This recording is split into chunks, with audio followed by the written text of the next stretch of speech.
Señores claustrales, sentaos y cubríos.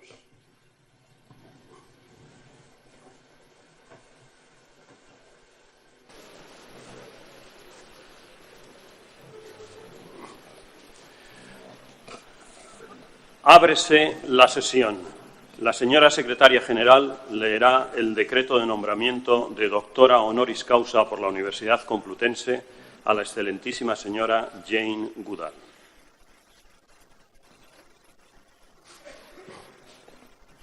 Con la venia del señor rector, decreto rectoral 25/2018 de 15 de diciembre, disponiendo la concesión del título de Doctora Honoris Causa de la Universidad Complutense a la excelentísima señora Jane Goodall.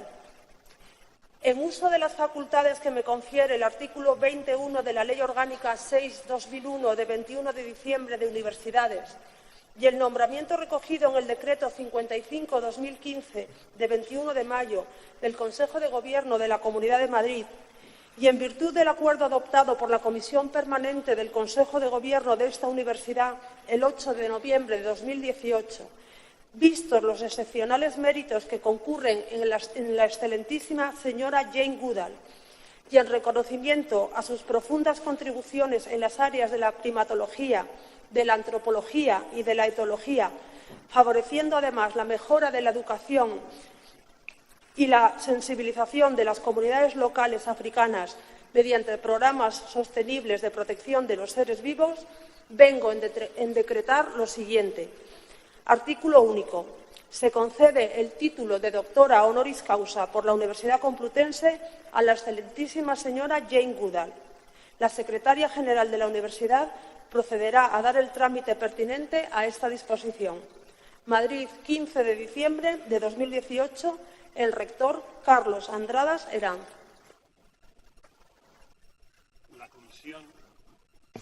La comisión de señores catedráticos designados se servirá a acompañar a la recipiendaria que va a ser investida doctora honoris causa.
Se concede la palabra al profesor doctor Pedro Lorenzo González para presentar a la doctora Jane Goodall.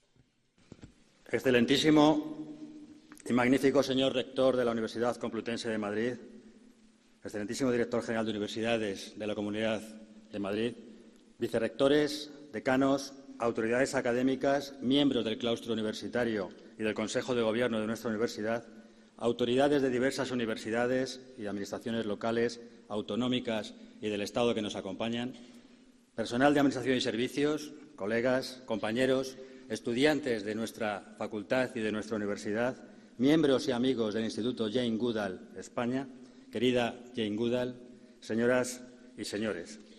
Buenos días a todos. Mis primeras palabras son para darles a ustedes, a todos ustedes, la bienvenida a este acto académico que esperamos que sea a la vez solemne y emotivo.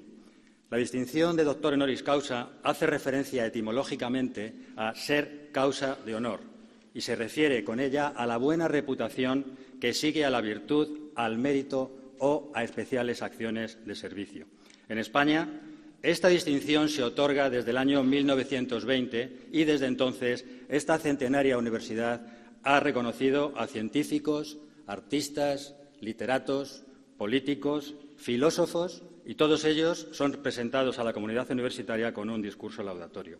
Corresponde hoy a este veterinario, a propuesta de su facultad y de su universidad a las que representa en este acto, hacer la laudatio de una de las personas más inspiradoras e influyentes de los últimos 50 años, no solo en el campo de la ciencia, sino también en el campo de las cuestiones sociales. Y créanme que supone uno de los mayores retos a los que he tenido que enfrentarme.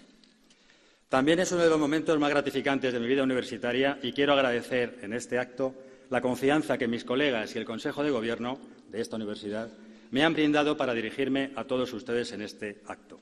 Ha querido también la casualidad que, coincidiendo con el tiempo en el que tenía que preparar estas palabras, visitara la exposición que celebraba los 130 años del National Geographic. En esta exposición se proyectaban imágenes documentales de 3 mujeres que cambiaron no solo la forma de comprender los primates, sino de conocernos mejor a nosotros mismos.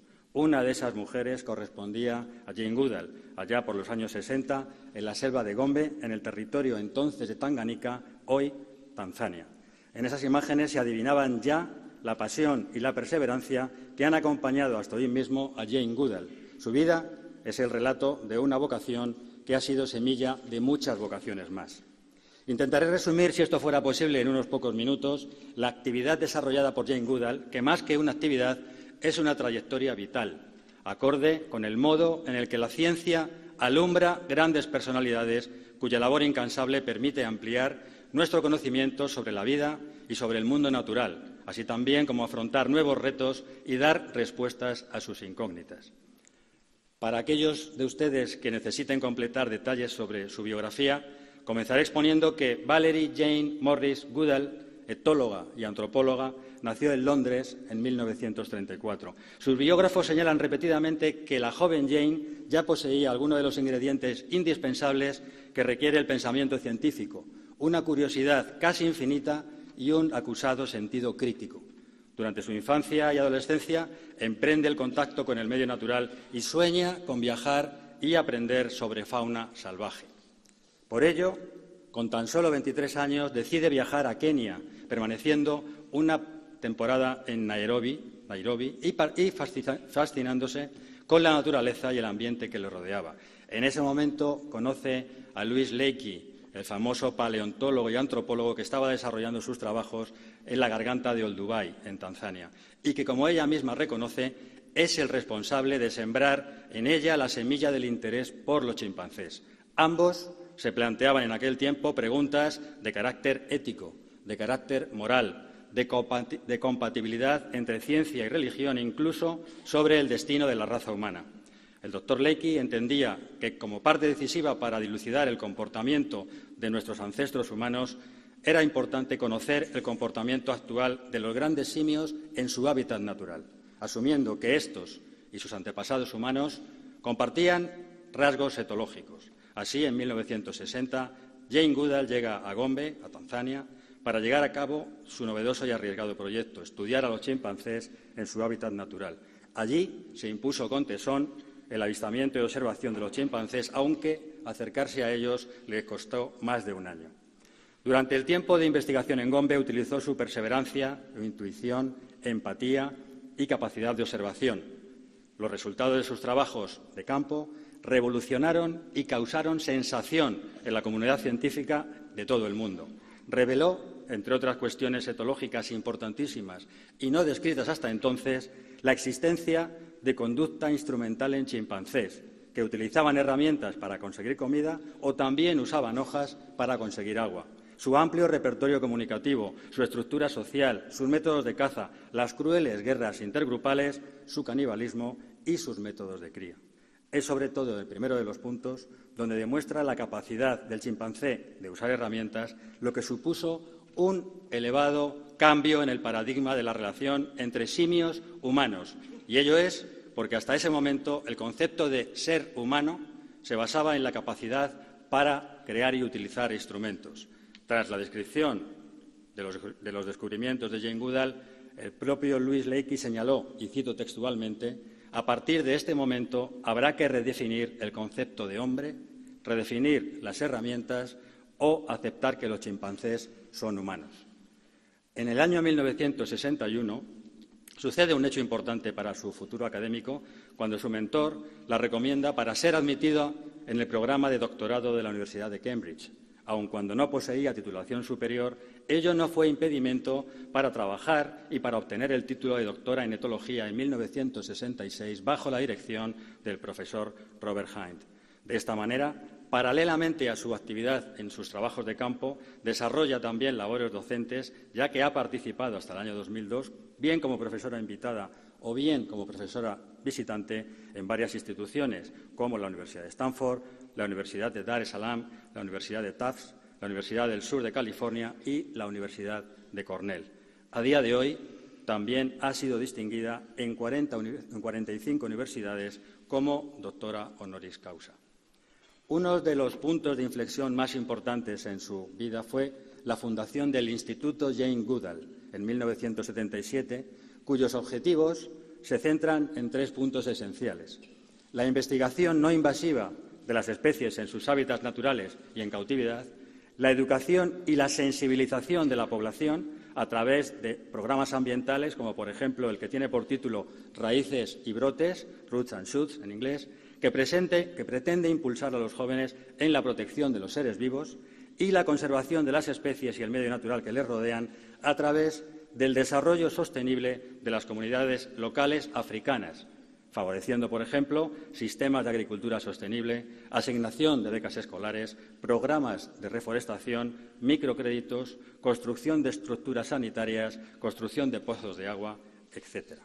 Actualmente, el Instituto trabaja en África en muchos países, como Senegal, Tanzania, Uganda, República Democrática del Congo, Sudáfrica y la República del Congo. En algunos de ellos existen santuarios de chimpancés, como en la República del Congo, donde se encuentra el más grande de ellos, que es el Centro de Recuperación de Chimpunga.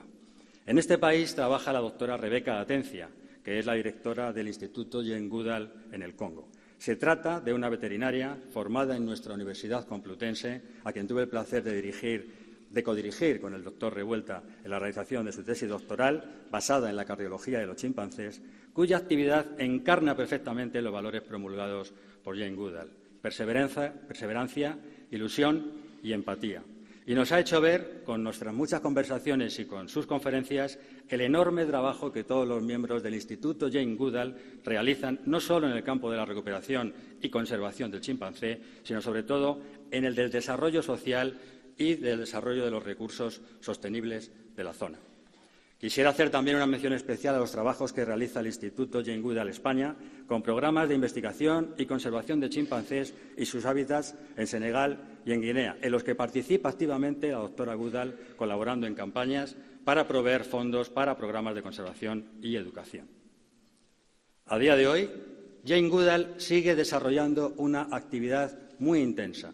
Ella misma señala que ahora está acelerando el ritmo porque se queda sin tiempo.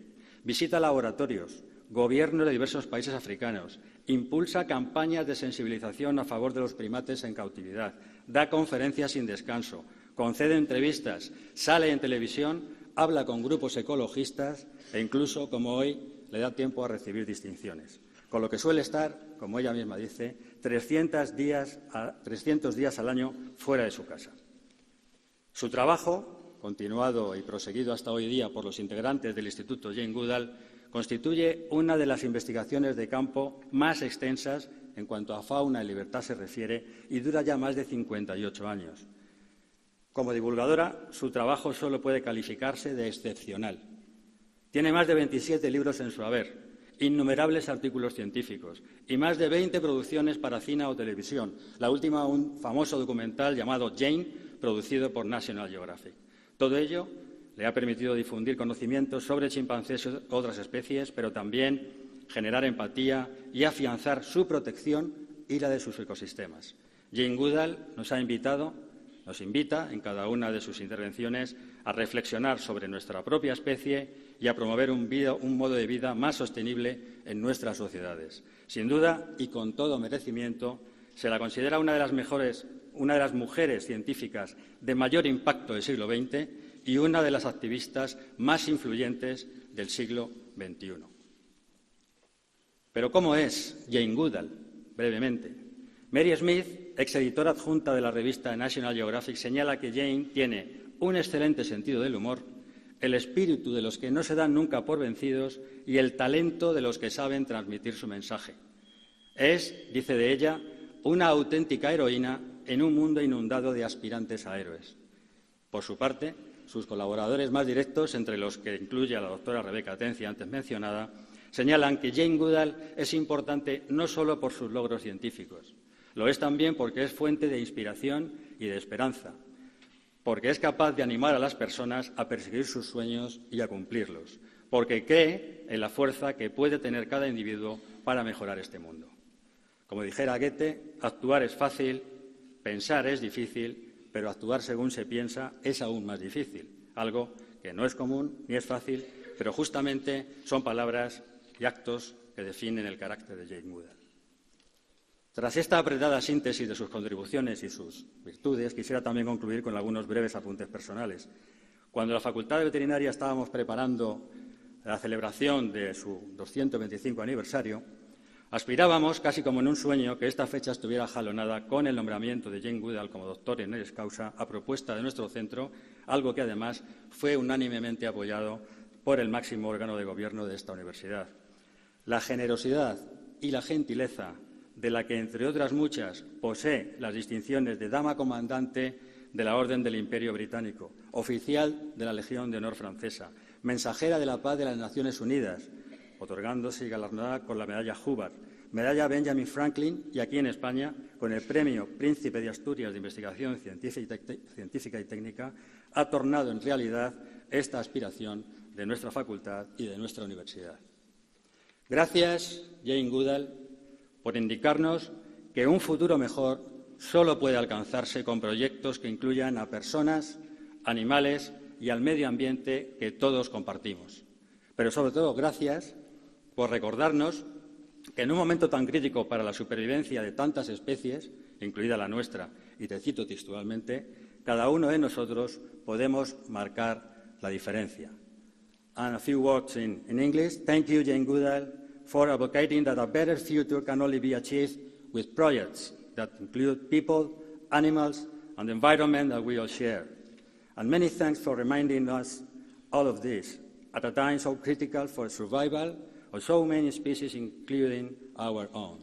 As you said, every one of us can make a difference. Thank you very much. Muchas gracias por su atención y muy buenos días.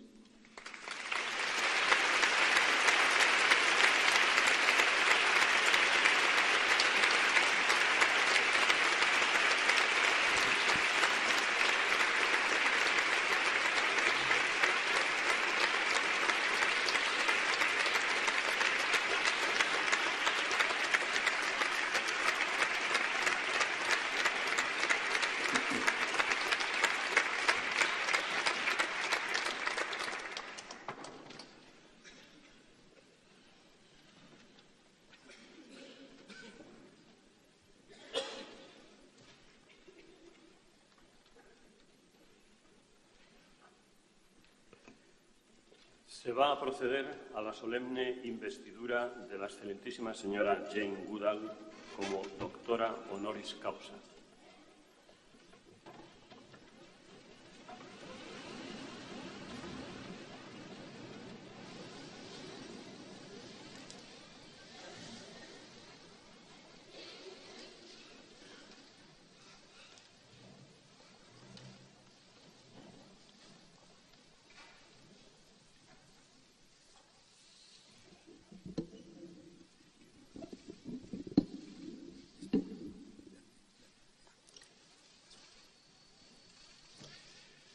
Por el claustro de la Universidad Complutense, a propuesta de la Facultad de Veterinaria y en testimonio del reconocimiento de vuestros relevantes méritos científicos, habéis sido nombrada doctora honoris causa. En virtud de la autoridad que me está conferida, os entrego dicho título.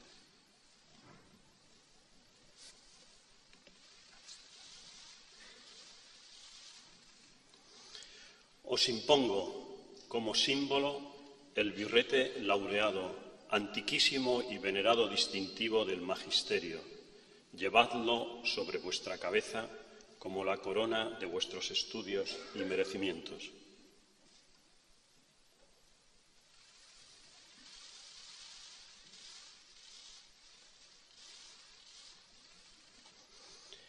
Recibid el libro de la ciencia que os cumple enseñar, difundir y adelantar, y que sea para vos significación y aviso de que por grande que vuestro ingenio fuere, debéis rendir acatamiento y veneración a la doctrina de vuestros maestros predecesores.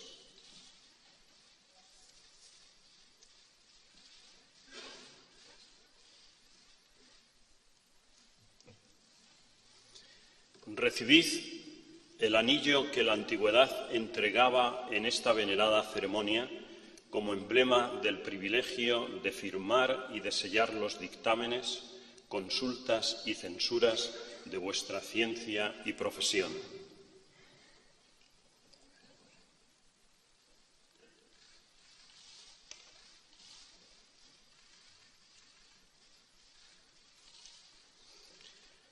Así como los guantes blancos, símbolo de la pureza que deben conservar vuestras manos, uno y otro signos también de la distinción de vuestra categoría.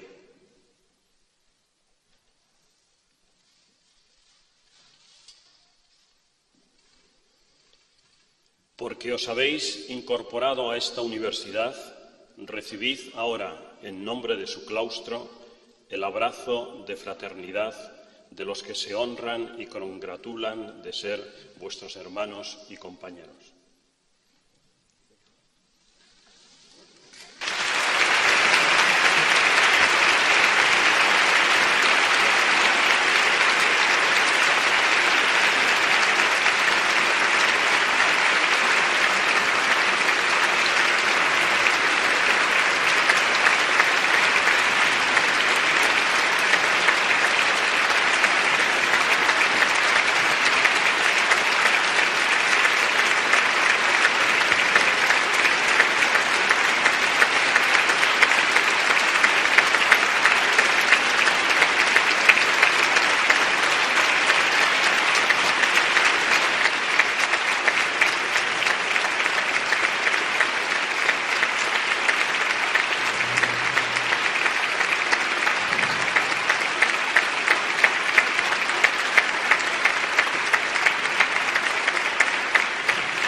Se concede la palabra a la doctora Jane Goodall.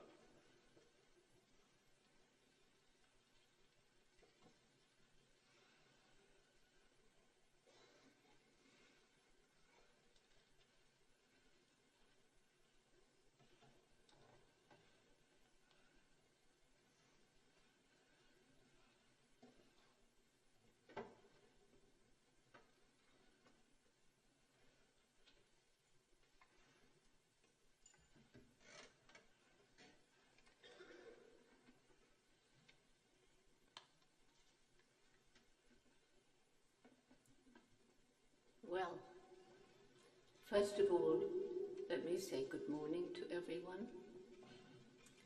Secondly, what a great honor it is for me to be standing here, and I feel very grateful to the School of Veterinary Medicine for recommending me for this honorary degree.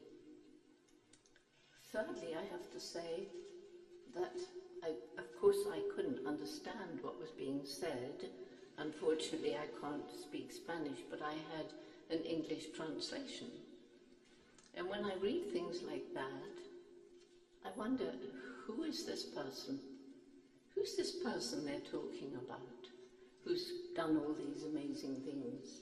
Doesn't feel like me at all.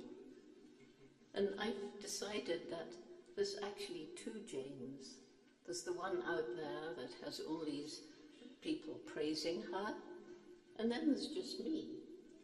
Me, who's much the same as the little girl I was when I was growing up in England all those years ago.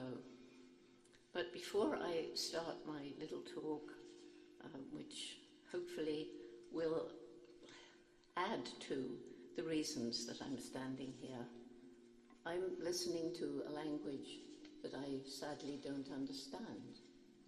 But I think I'm going to greet you in a language that most of you don't understand, and that is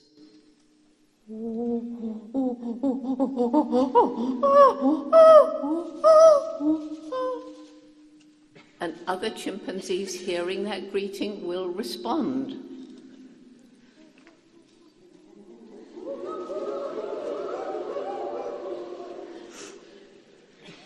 Okay, so that was chimpanzee for hello, this is me, this is Jane. When I was born, I loved animals, apparently, and I had an amazingly supportive mother. When I was 4 years old, she took me for a holiday onto a farm. And as we lived in London, where there aren't so many animals, this was a wonderful experience. I still remember it. And a proper farm, where animals are out in the fields, not one of these terrible, intensive, modern factory farms. And it was at that farm that I had my first experience of observing animals in a scientific way. I was given the job of collecting hen's eggs. I kept asking everybody, but where is the hole on the hen big enough for an egg to come out? Nobody told me, to my satisfaction. I remember seeing a hen. She was brown, and she was going into one of these little hen houses where they slept at night. And I must have thought, she's going to lay an egg. So I crawled after her, and that was a mistake. She flew out, I suppose, with squawks of fear. And so in my little 4-year-old mind, I'm now on the path of discovery. And I realize, I suppose, that no hen would lay an egg in this particular hen house. It's a frightening place. So I went into an empty one and hid in the back under some straw and waited and waited and waited, which was fine for me, but my mother had no idea where I was. And yet, when it was getting dark and she'd actually called the police, and she sees an excited little girl running towards the house, instead of getting angry, she sees my shining eyes and sits down to hear the wonderful story of how a hen lays an egg. So the reason I love that story, isn't that the making of a little scientist? The curiosity, asking questions, not getting the right answer, deciding to find out for yourself, making a mistake, and learning patience. It was all there, and a different kind of mother might have crushed that early scientific curiosity. I didn't dream of being a scientist when I was a child. Women didn't do things like that. There was no television when I was growing up. And so I came to love books and listening to older people talking about the big wide world. And of course we had the radio. There was also World War II raging while I was growing up. I used to spend hours in a second-hand bookshop. We had very, very little money. We couldn't afford a new book. And I was 10 years old when I bought this little book. I had just saved enough pocket money, and it was called Tarzan of the Apes. That's when my dream began. I will grow up, go to Africa, live with wild animals, and write books about them. Well, everybody laughed at me. I was just a girl. Anyway, I didn't have any money, and Africa was far away. People weren't doing things like that. But what my mother said to me was, if you really want something like this, you're going to have to work really hard, take advantage of all opportunity, but don't give up. And that's the message that I take around the world, particularly to children in disadvantaged communities. And so many come up or write to say, Jane, I want to thank you, because you taught me that because you did it, I can do it too. Couldn't go to university when I left school. Not that my grades weren't good, they were, but we couldn't afford it. So I did a secretarial course and got a boring job, and then got invited to Kenya by a school friend. To accept that invitation, I had to earn the money, which I did by working as a waitress, because my job in London, you couldn't save up in London, and I went home. My first trip to Africa was by boat, and in those days there were no aeroplanes flying back and forth with tourists. There were a few planes, but it was very, very expensive, and I just had enough money for my return fare by boat. I stayed with my friend, and it was then that somebody said to me, Jane, if you are interested in animals, you really should meet Dr. Louis Leakey, the famous paleontologist, anthropologist. And I made an appointment to see him at the Natural History Museum in Nairobi. He was curator, and he took me all around, and I think he was impressed at how much I knew about African animals, even though I'd never been to college and I'd just come from England. And that, of course, was because I had read every book I could find about animals in Africa. At any rate, this led to him suggesting that perhaps I would agree to go and learn about chimpanzees. Would I go off into the forests in what was then Tanganyika, part of it was the last outpost of the crumbling British Empire? And of course I said yes. It was a year for him to find the money. And then the British authorities refused to allow me to go. They said, we can't have young girls wandering about in the forest. It's just not the thing. But in the end, they said, all right, she can come, but she has to bring someone with her. And again, it was that same amazing mother who volunteered. There was money for 6 months. She stayed for 4 of those months. And she boosted my morale, because during that time, the chimpanzees, they're very conservative. They'd never seen a white ape before. And they ran away. And it was my mother who pointed out what I was learning from this peak that I'd found through my binoculars, beginning to learn about their social structure, the foods they eat, the calls that they make. And it was sad that she left just before that breakthrough observation, which everybody knows about now. The first chimpanzee to begin to lose his fear of me, I had named David Greybeard because of the white beard on his chin. And I saw him on this very special day, picking grass stems and using them to fish termites from their underground mounds. And I saw him break off leafy twigs, and to use those as tools, he had to strip the leaves. So he was using and making tools. This would not be exciting if you saw it today. We know that many animals can make tools and use tools. But back then, humans were defined as man the toolmaker. And we were supposed to be the only creature on the planet to use and make tools. It was that observation that was the real breakthrough, because Leakey was able to get money for me to carry on with the research after the first 6 months money ran out. And he went to the National Geographic Society. They agreed to support the work, and they sent a photographer and filmmaker, Hugo van Lauwijk, who documented what I was finding out. And by this time, I'd learned quite a bit. I'd learned to identify the different chimpanzees. I'd named them all. There was David's closest friend, Goliath, old Flo and her family, Melissa, and all the rest, who became gradually almost like part of my family. I knew them so well. And if we look back over the nearly 60 years, we can see that there is a very important relationship that develops between a mother and her growing offspring, a relationship that can last throughout the chimpanzee's life, which can be up to 60 years in the wild. The chimpanzee child has a long childhood, 5 years between live births. And during that time, the child is riding the mother's back, suckling, though less frequently, and sleeping with her at night.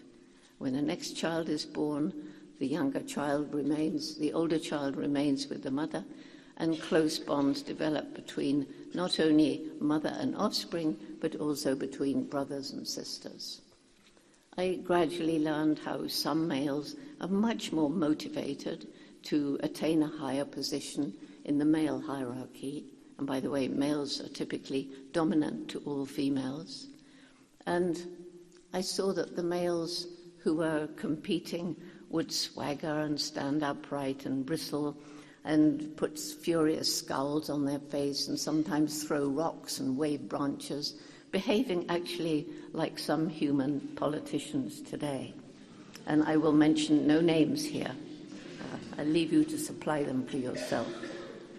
I realized quickly that the way chimps communicate non-verbally is by using gestures that we're very familiar with, and they use them in the same context: kissing, embracing, holding hands, patting one another, shaking the fist, throwing rocks, begging with a palm outstretched for food, and of course using and making tools, and watching how the young ones intently watch as the elders are using these tools or performing some other actions, and gradually imitating and practicing until that becomes part of their behavioral repertoire. I was shocked to find that, like us, they have a dark and brutal side. They're capable of extreme violence and even a kind of primitive war. But also, like us, they have a gentle, loving, and truly altruistic side to their nature, so that if an infant loses his or her mother, and providing they're over 3 years and independent of milk, then sometimes a non-related adult will adopt them, care for them, and save their lives. If they have an older brother or sister, then that individual will take care of them. It became more and more obvious as I spent month after month in the field that, yes, chimpanzees really were our closest relatives behaviorally. And that's when Leakey sent me to Cambridge University, telling me there was no time to mess with the bachelors. He'd got me a place in Cambridge to do a PhD in ethology. I didn't even know what ethology meant. Remember, I hadn't been to college, and I was nervous. So can you imagine what I felt like when many of the professors told me I'd done everything wrong? I shouldn't have given the chimpanzees names. That wasn't scientific. They should have had numbers. I couldn't talk about them having personality. I couldn't talk about them having minds capable of thinking. and I certainly couldn't talk about them having emotions. That was the worst of anthropomorphism, attributing human-like behavior to non-human animals. It was thought that was a difference of kind between us and all the rest of the animals. But fortunately, when I was a child, I had a wonderful teacher, a teacher who taught me that for all their knowledge in this respect, these professors were wrong. And that teacher was my dog. You can't share your life in a meaningful way with an animal, a dog, a cat, a rabbit, a guinea pig, a horse, a cow, a bird, and no, of course we are not the only beings on the planet with personalities, minds, and emotions. And so I had a wonderful supervisor. I owe a lot to him, Professor Robert Hind, one of the top European ethologists. And it was he, at first my sternest critic, who came to Gombe for 2 weeks. And afterwards he wrote to me and he said, I learned more about animal behavior in those 2 weeks than in all of the rest of my life put together. And he was the one who helped me to write about my rather revolutionary ideas in such a way that I couldn't be torn apart by scientific colleagues. Anyway, I got my PhD. I went back to Gombe. And that was a period probably the best in my whole life, continuing to learn about the chimpanzees, building up a research station, bringing in young students to study different aspects of chimp behavior, and above all, spending hours out in the rainforest by myself or with the chimpanzees and understanding about the relationship of all living things in the forest, how each little species had a part to play. And although it might seem insignificant if it became locally or maybe totally extinct, maybe it was the food of another organism, which then might also disappear. And so losing just one small species could lead to total ecosystem collapse. It was also while I was in the rainforest that I developed a really close spiritual connection with nature. I felt it all around. As I say, those were the best days of my life. So why did I leave? I left because in 1986 I helped put together a conference in America. By then there were about 6, maybe 7 field sites of people studying chimpanzees in different parts of Africa. And we wanted to bring them together so that we could ask questions like, do chimpanzees behave in exactly the same way in different habitats? Do they use the same tools, the same gestures? Are there differences in social structure? And that was the main purpose of this. And indeed, we did learn there were differences.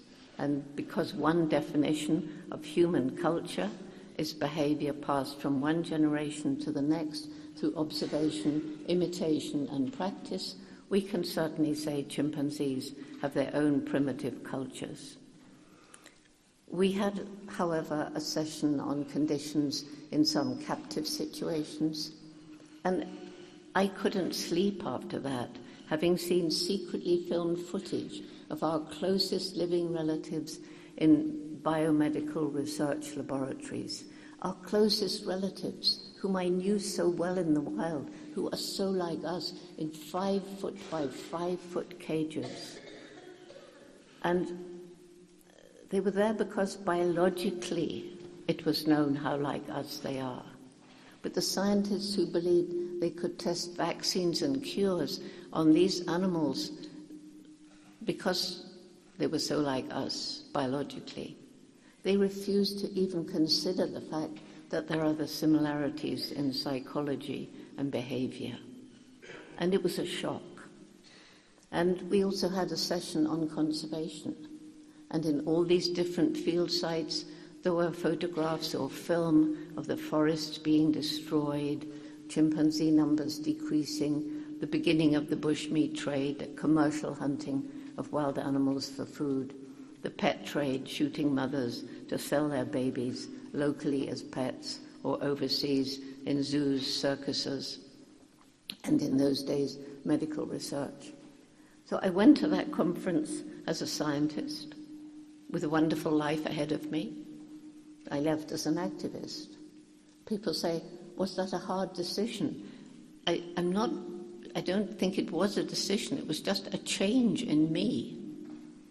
And so I knew I had to do something to try to help. But what was I to do? I managed to get permission to go into a couple of the medical research laboratories. Can I ever forget looking into the eyes of one of these males? He was about 30 years old. And there he was in his bear cage alone, surrounded by steel bars on each side, and below him and above him. He had nothing to do. He was by himself. He was in a room with a total of 10 males, all in their separate, isolated cages.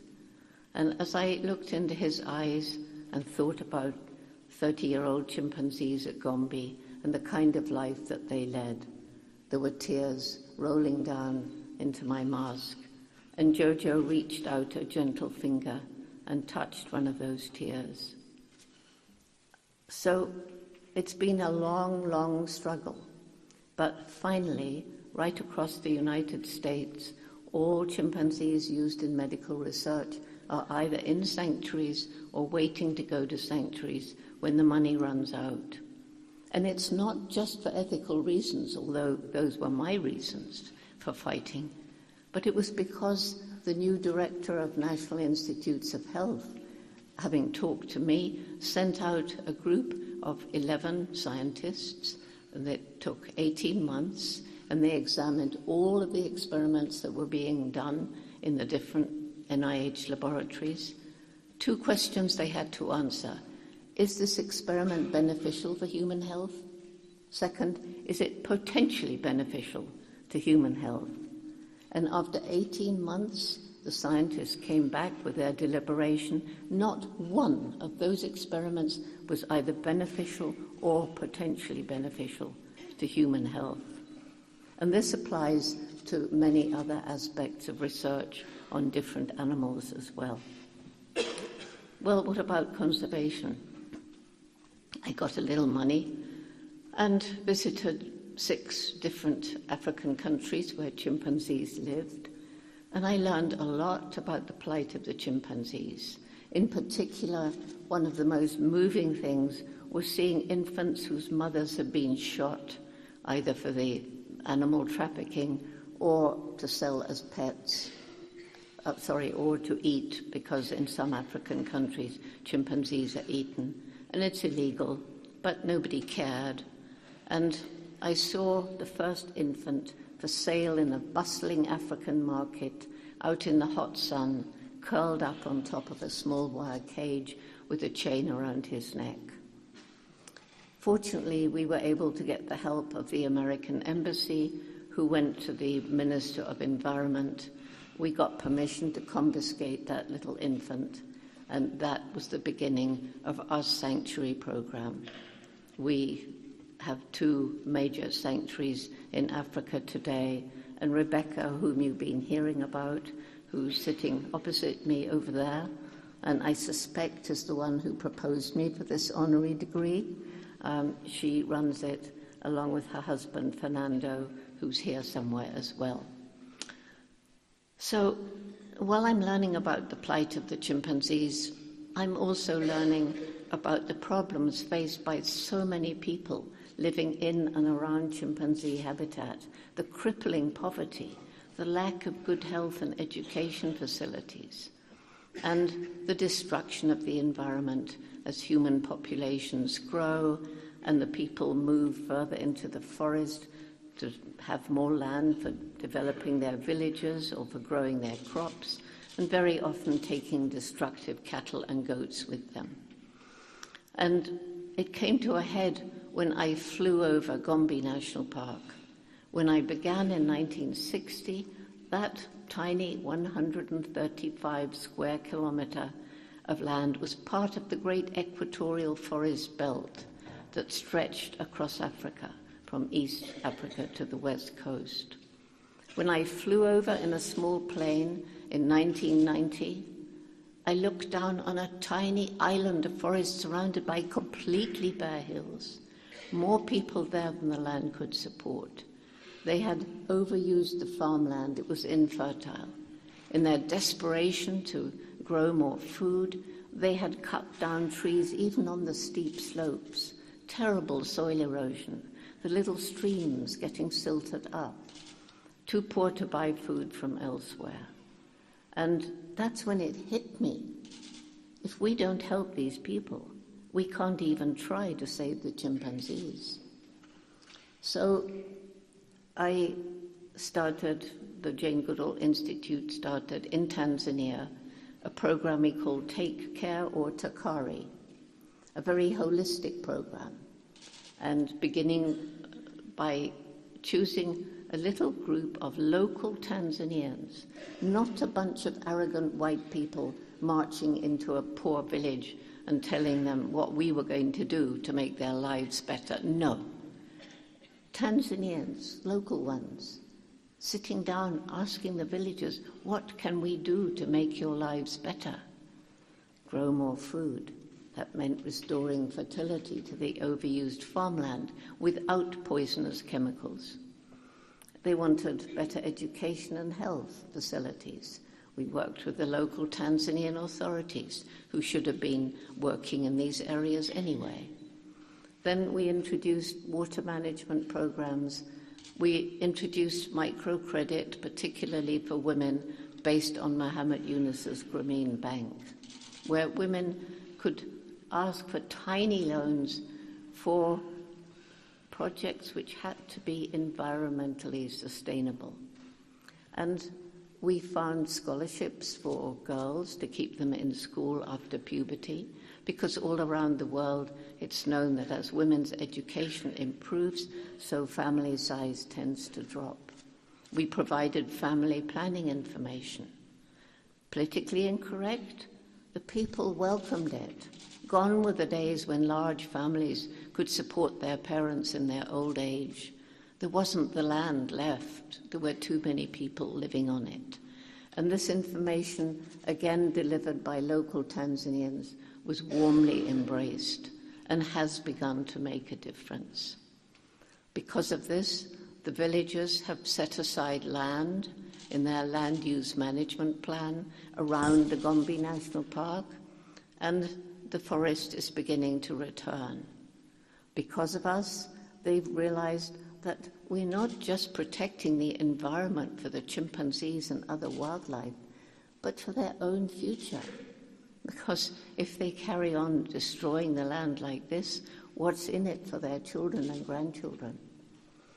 We now have this program in all 72 villages throughout the range of Tanzania's wild chimpanzees.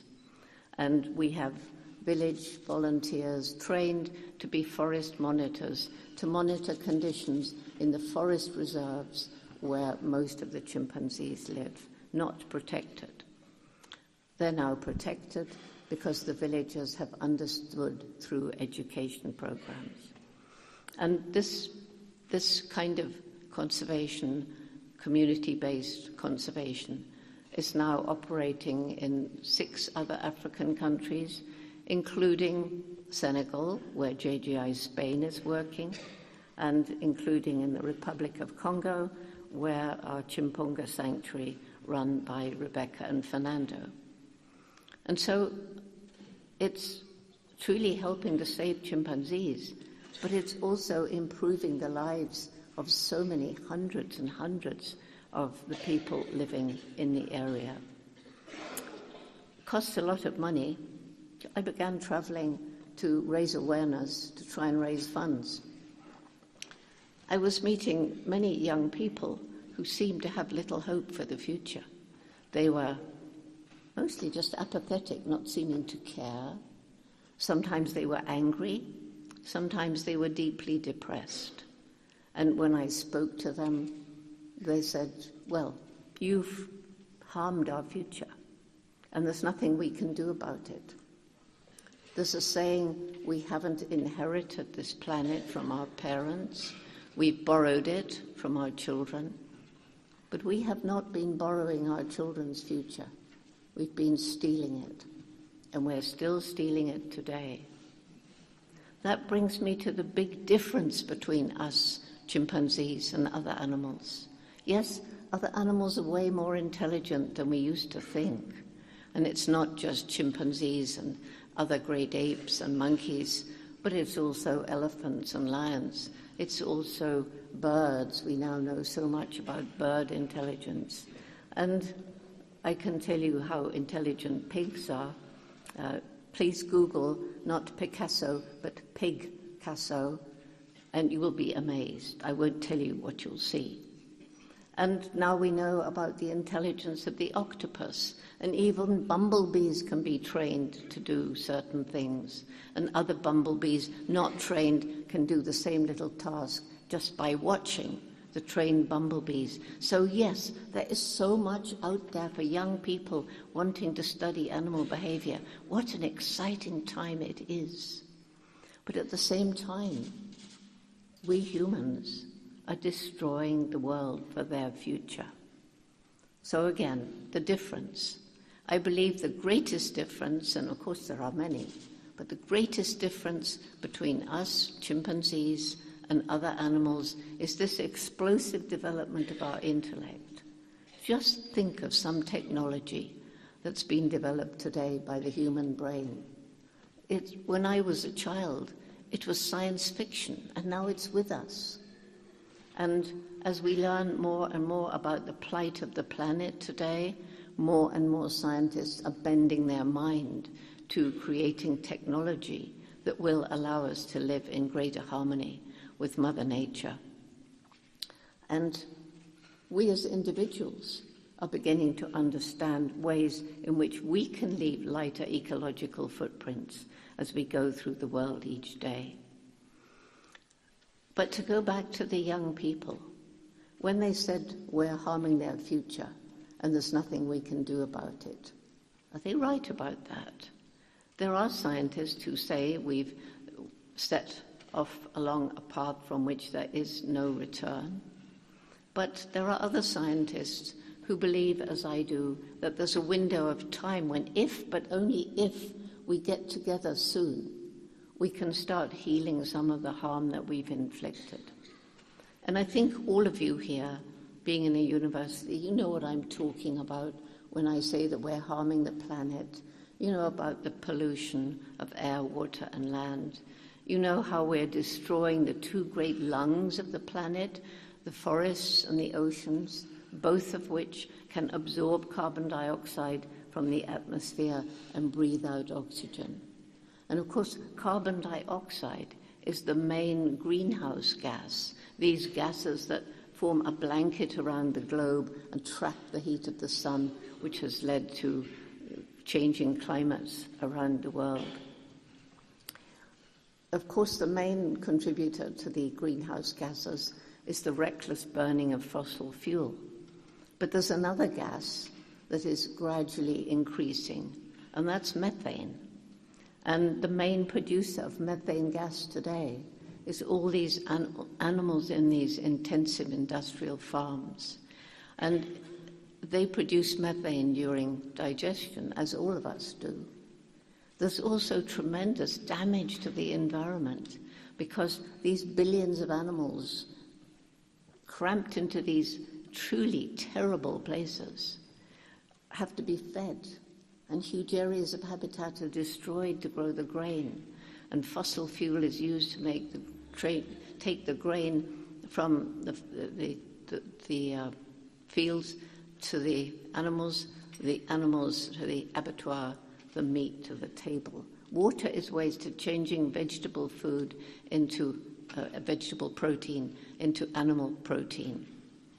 And antibiotics given regularly to all these animals to keep them alive, not because they're sick. The bacteria are building up resistance. And you hear of people today dying from these superbugs, bacteria that are resistant to all known human antibiotics. What's gone wrong with us? Why are we doing this to the planet today and future generations tomorrow? It seems to me there's some disconnect between this clever brain and the human heart, love and compassion. And we're making decisions based on how will this help me now, my family now, my next electoral campaign, the next shareholders meeting, instead of how will this decision affect future generations. And I truly believe that only when head and heart work in harmony can we attain our true human potential. But no wonder the young people were depressed, angry, apathetic, and not just the young people. As we learn more and more about what's happening, we become more and more depressed or anguished or desperate. I started the Roots and Shoots program in 1991 in Tanzania with 12 high school students. And right back then we decided the main message would be every single one of us matters. Every single one of us makes some impact on the planet every single day. And we have a choice. What kind of difference are we going to make?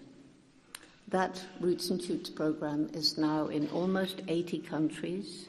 It's growing fast in Spain, thanks to Federico and his team here in Spain. And because of understanding the interconnectedness of all things, we decided from the start every group would choose projects to help people, to help animals, to help the environment, because it's all interconnected. It's my greatest reason for hope. Young people around the world are changing the world. We've got 2,000 groups across mainland China, and that's important when you think of the role that China is playing in the world today with its destruction of the environment. And people in China are coming up to me and saying, of course I care about the environment. I was in Roots and Shoots in primary school. Of course I care about animals. I watched your geographic films about the chimpanzees in Roots and Shoots in primary school. And so as I'm speaking, there are groups around the world rolling up their sleeves, getting out with passion, dedication, determination, and having fun at the same time, and helping us to move towards a better relationship with Mother Nature. My next reason for hope is this human brain. As we've seen, we're creating more and more ways of living in harmony with nature. My third reason is the resilience of nature, and places that have been destroyed can once again support life, as the trees coming back around Gombe, no more bare hills. Animals on the brink of extinction can be given another chance, and that's happening here in Spain as well. And finally, the indomitable human spirit, the people who tackle what seems to be impossible and won't give up and succeed. And it's what keeps me going, aged nearly 85, 300 days a year around the world giving lectures like this. It's because I meet so many incredible people doing incredible things. If you'd been at the beginning of Chimpunga Sanctuary as I was, and you saw the difference that Rebecca and Fernando have made, not only looking after the chimpanzees, but protecting the environment and educating the youth. And these people, with their projects, I meet everywhere. And I think the most important thing I want to leave you with is that every single one of us has that same indomitable spirit. But some people don't realize it. They don't develop it. They don't let it out into the world. And it is desperately important that each one of us plays our role now and tries to make the world a little bit better every single day.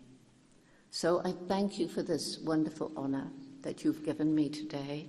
I thank you for an opportunity of speaking to you and delivering a message that I feel is very important.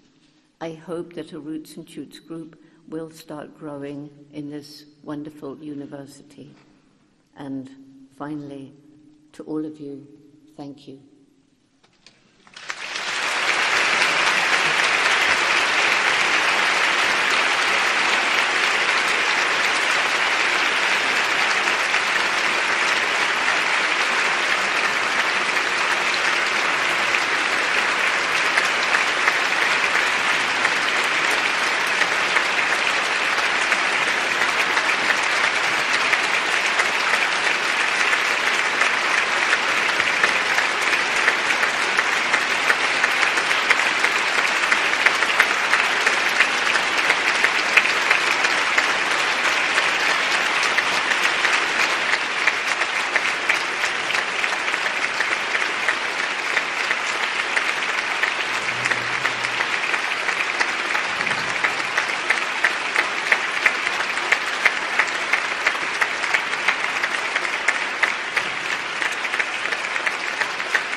Señor Director General de Universidades de la Comunidad de Madrid, vicerrectoras, vicerrectores, secretaria general, gerente, decanas, decanos, representantes de las instituciones que nos acompañáis, estudiantes, profesores, personal de Administración y Servicios, miembros de la comunidad universitaria, amigas, amigos todos, Dr.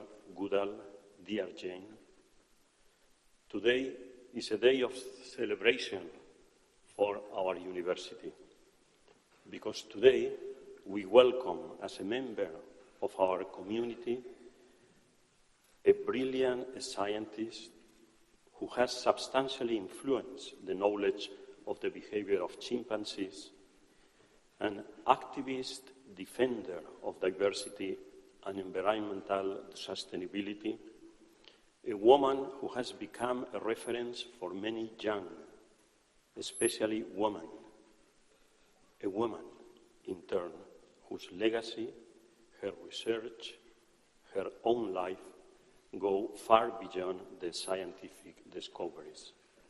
Welcome, dear Jane. Welcome, Dr. Goodall. Pese a la singularidad de su trabajo y de su especialización en primatología, la doctora Goodall es una de las pocas personalidades científicas que trasciende la ciencia, que tiene una gran proyección pública. Es conocida, admirada, seguida e imitada por un número creciente de personas en todo el mundo que se han acercado a ella como ejemplo y estímulo. Está considerada hoy como una de las mujeres más influyentes del mundo y esa influencia se carga de matices positivos al estar relacionada de forma inequívoca con la divulgación del saber, la defensa del medio ambiente, la cultura de la convivencia y el respeto. A todo ello, sin duda, han contribuido sus casi 30 libros, sus innumerables artículos científicos, las también innumerables colaboraciones en producciones televisivas, entre ellas el documental sobre su vida y obra, El lugar de Jane, ya mencionado, y que ha sido reconocido como mejor documental en varios certámenes. Sus extraordinarias colaboraciones con el National Geographic, sin duda uno de los mayores soportes a la hora de la divulgación y la difusión científica. Y a todo ello se une también la considerable relación de premios y reconocimientos que ha recibido y que ya han sido enumerados. A todos ellos, en reconocimiento a una carrera y a una vida ejemplar, unimos hoy con orgullo y con satisfacción el Doctorado Honoris Causa de la Universidad Complutense. Lo que sobresale como denominador común en la justificación de tantos premios, más allá incluso del reconocimiento al imponente material que constituye su obra científica, es su constante actividad y nunca concluida labor de campo, su fidelidad a los lugares de África, el continente que se asocia de forma automática a su vida e investigación, sus permanentes viajes a lo largo de todo el mundo para transmitir su saber y los resultados de sus estudios, su capacidad de ampliar y consolidar el valor de su trabajo más allá de los límites temáticos que constituyen su área, su búsqueda de instrumentos que acerquen la complejidad del estudio científico al mayor número posible de personas y de forma muy destacada a los jóvenes. We find ourselves before a singular, inspiring and transforming woman. This ability to inspire and transform has also been translated into the network of Jane Goodall Institutes, already mentioned by Professor Lorenzo and Dr. Goodall herself, with its 30 offices around the world and whose mission, among others, is not only to perpetuate the study and defense of the nature and life of chimpanzees, but to inspire people to make the world a better place for animals and humans in a healthy environment. La propia doctora Goodall señalaba en una entrevista a un diario nacional en 2017 que los jóvenes son el futuro, porque entienden los problemas del planeta y se sienten empoderados para cambiar el curso de la historia. De ahí su especial atención a la educación ambiental de niños y niñas, como nos ha relatado. Valga esta ceremonia también para hacer un reconocimiento a esos cientos, miles de personas que trabajan día a día por estos objetivos y, en especial, para otra mujer egresada complutense, que ha sido también mencionada en varias ocasiones, que está ahora mismo al frente de la reserva de chimpancés de Chimpunga, en el Congo, y que hoy nos acompaña. Me refiero a Rebeca Atencia. Gracias, Rebeca.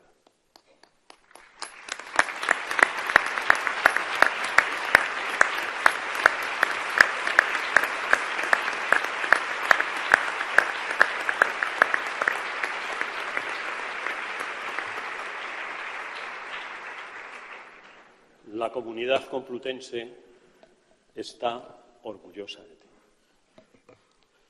¿Qué es lo que hace que una joven de 23 años se traslade a Kenia, que con 26 decida en 1960 instalarse en el Parque Nacional de Gombe, en la costa este del lago Tanganica, en lo que hoy es Tanzania, y donde tuvo que ir acompañada de su madre, según nos ha explicado, porque las autoridades británicas no le permitieron vivir allí sola? La persecución de una pasión. La pasión por conocer, por descubrir, por aprender. La misma pasión que ha movido a los grandes científicos a lo largo de la historia, desde Arquímedes a Newton, Einstein, Marie Curie o nuestro Ramón y Cajal. Esa pasión que debemos contagiar en nuestros estudiantes y que, desgraciadamente, a veces, en lugar de alimentar, asfixiamos por no dejarles espacio para su creatividad. Una pasión que exige valentía para romper paradigmas establecidos, firmeza para soportar la incomprensión de los colegas y perseverancia y tenacidad, porque detrás de esos descubrimientos que luego celebramos se esconden muchas horas de observación, de hipótesis fallidas, de experimentos malogrados, hasta que aquella intuición inicial, ese hallazgo circunstancial, esa explicación buscada, toma cuerpo y cristaliza ante nuestros ojos. Desde su primer año de investigación, Goodall aportó ya notables resultados que han asombrado y aún asombran a la comunidad científica y al resto de la sociedad, demostrando que los chimpancés establecen lazos de ayuda y colaboración mutua, que son capaces de utilizar herramientas, que establecen relaciones casi afectivas entre miembros de una misma familia o que participan también en guerras brutales, que enfrentan a grupos y que se prolongan durante largos periodos. Muchos de sus descubrimientos fueron también apuestas arriesgadas y a veces polémicas, como nos ha dicho, no exentas de críticas, que revolucionaron las creencias establecidas y los métodos de estudio y análisis, no solo de la primatología. Estos descubrimientos, basados en una paciente, minuciosa e inquebrantable disciplina de observación, han ayudado a responder a cuestiones ampliamente antropológicas que afectan al ser humano en su totalidad. Los trabajos de la doctora Goodall son considerados hoy en día una base metodológica e instrumental para asuntos tan amplios y a la vez esenciales como el estudio de la evolución humana, la etología, la antropología, la psicología del comportamiento, la sociología, la conservación, la transmisión de enfermedades, el envejecimiento o la cartografía geoespacial. Sus descubrimientos nos plantean una y otra vez la gran pregunta nuclear: ¿qué significa ser humano? ¿Cuál o cuáles son los elementos distintivos que nos hacen humanos? Solo a través de esta pregunta podemos interpretar algunas de sus máximas aportaciones globales, su constante atención al hábitat y al medio ambiente, a la preservación y respeto por la naturaleza, no en un sentido abstracto ni político, sino como el medio y el lugar en el que se desarrolla la vida. Es conocida, por ejemplo, la defensa de Jane Goodall de los bosques tropicales, cuya destrucción afecta al cambio climático, o su interés por la creación de comunidades sostenibles en el desarrollo de las zonas menos favorecidas del planeta, equilibrando las necesidades de las gentes y de la naturaleza que las rodea. Todo ello con la finalidad de preparar a la juventud para gestionar las cuestiones que impactan en nuestro planeta y en su futuro. Todos tenemos en nuestra retina imágenes de la doctora Goodall sentada pacientemente, armada con unos grandes prismáticos, dispuesta a observar durante horas y días a los chimpancés, con el fin de aprender, analizar, estudiar unos comportamientos que sirvieran como patrones para la ampliación de los estudios sobre la vida de los primates. Pues bien, quiero pedirles un pequeño ejercicio de imaginación, que nos coloquemos por unos minutos nosotros como observadores y con el mayor respeto nos pongamos a observar a la doctora Goodall, con el respeto, el afecto y la atención que ella ha volcado en toda su actividad. Inmediatamente veríamos que en ella sobresalen las virtudes que componen la definición misma del investigador: curiosidad, determinación, pasión, tenacidad, constancia, inconformismo, humildad, paciencia, generosidad, a los que añadiría empatía, dignidad, carisma, generosidad especialmente a la hora de compartir, de difundir y usar los resultados de la investigación para ponerlos en común, con el fin de que esos resultados mejoren la condición del ser humano, es decir, la vida de todos nosotros. Y todo ello, además, desde su condición de mujer. Jane Goodall ha defendido con la misma intensidad y serena pasión que marcan su personalidad a lo largo de toda su vida la necesidad de integración y mejora de las condiciones generales de la mujer en el mundo, en particular en los países más desfavorecidos, pero también las específicas de las investigadoras del llamado primer mundo. Ha inspirado y dirigido a generaciones de científicos y científicas. Ha formado en Gombe a centenares de jóvenes investigadores de todo el mundo, especialmente mujeres, que ahora ocupan relevantes posiciones académicas en grandes universidades del mundo.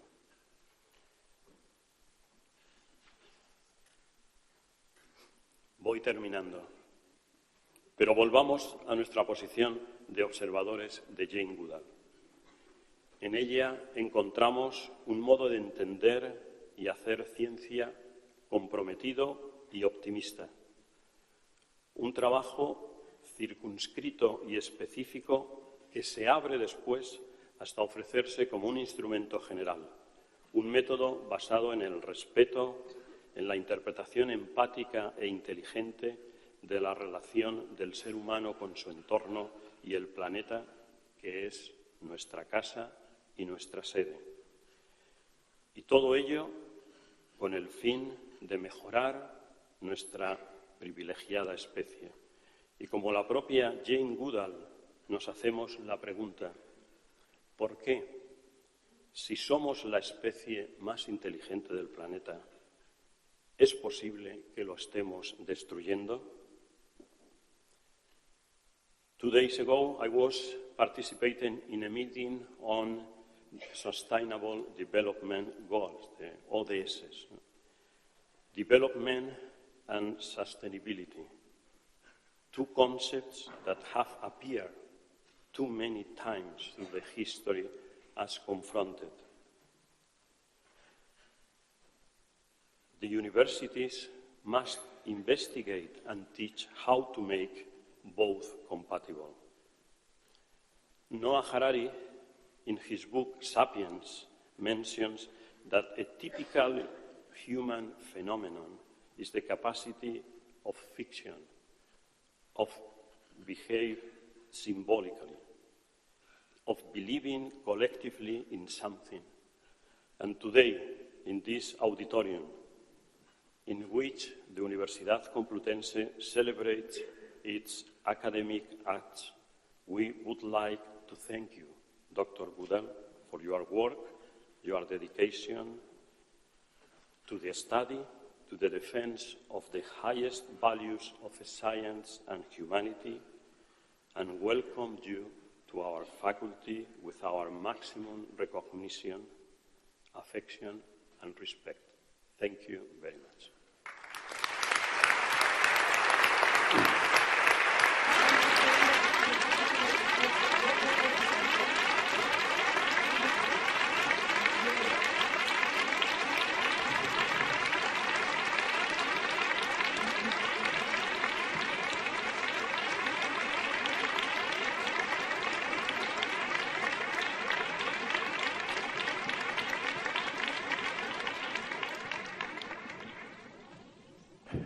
Nos ponemos en pie para cantar el Gaudeamus.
Se levanta la sesión.